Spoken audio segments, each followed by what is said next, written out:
बैतूल शहर गोंड जनजातियों का इलाका है। ये जनजाति काफी जागरूक मानी जाती है और भारत की आजादी में इनका योगदान सराहनीय रहा है। यहाँ के अमर शहीद विष्णु गोंड का नाम काफी इज्जत से लिया जाता है। 1942 में जब भारत छोड़ो आजादी आंदोलन का शंखनाद हुआ, तब 19 अगस्त को बैतूल जिले में एक सरदार विष्णु सिंह गोंड नाम का एक आदिवासी नेता था जो काफी लोकप्रिय था, और उसने घूम घूम कर जंगलों में आदिवासी समुदाय के लोगों को इकट्ठा किया और आजादी की लड़ाई के लिए प्रेरित किया। ताप्ती के पानी का असर हो या यहाँ की आबो हवा में घुली देश प्रेम की भावना, बैतूल के आदिवासियों ने अपनी आजादी के लिए संघर्ष किया और विजयी भी हुए। कुछ तो समाज की मुख्य धारा में आ गए हैं, लेकिन ज्यादातर जनजातियां मेहनत मजदूरी और अपनी संस्कृति के दायरे में ही खुश हैं।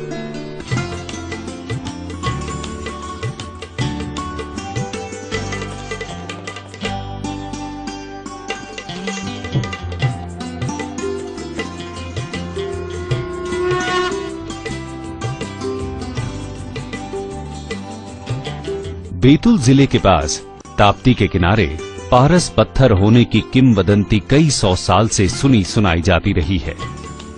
बैतूल के जिला गजेटियर में भी इस बात का उल्लेख है कि जब औरंगजेब यहाँ से अपनी सेना लेके निकला था तो उसके हाथी की एक चेन जो है वो सोने की हो गई थी। पारस पत्थर के बारे में जो किंवदंती है वो ये है कि वो जिस चीज को लोहे की उसको छूता था, पारस पत्थर से छुआया जाता था, वो सोने की हो जाती थी।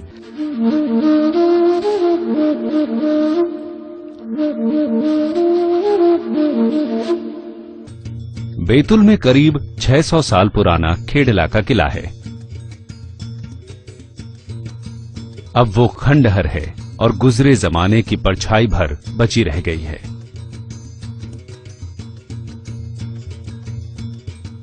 ये राजा ईल का किला है, गोंड राजा। मंदिर में जा सकते लेकिन अंदर किले में कोई नहीं जा सकता।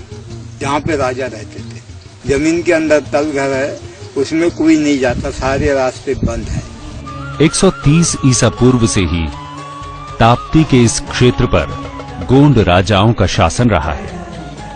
एक समय में गोंड जनजाति के 53 किले थे और भारत भूमि का नाम इन्हीं के नाम पर गोंडवाना पुकारा जाता था, गोंडवाना लैंड।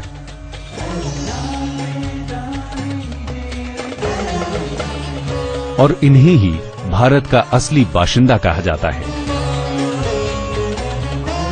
इसी गोंड साम्राज्य की एक महत्वपूर्ण हस्ती थी रानी दुर्गावती। मुगल बादशाह अकबर ने 1564 के आसपास आखिरकार गोंड के साम्राज्य को अपने अधीन कर लिया।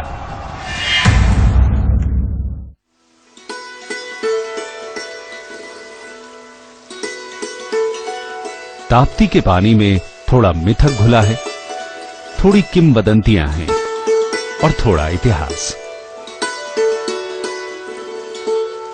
और साथ ही घुली है मिठास गन्ने की।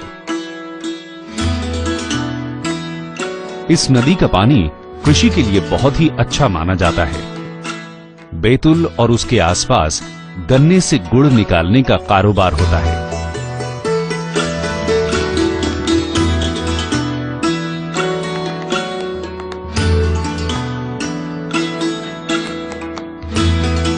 एक तो पानी मीठा और दूजा उसकी फसल मीठी।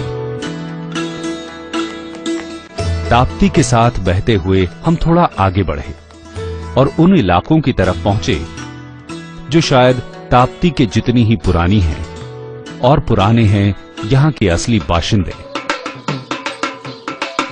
गोंड के बाद इस इलाके की दूसरी बड़ी जनजाति कोको।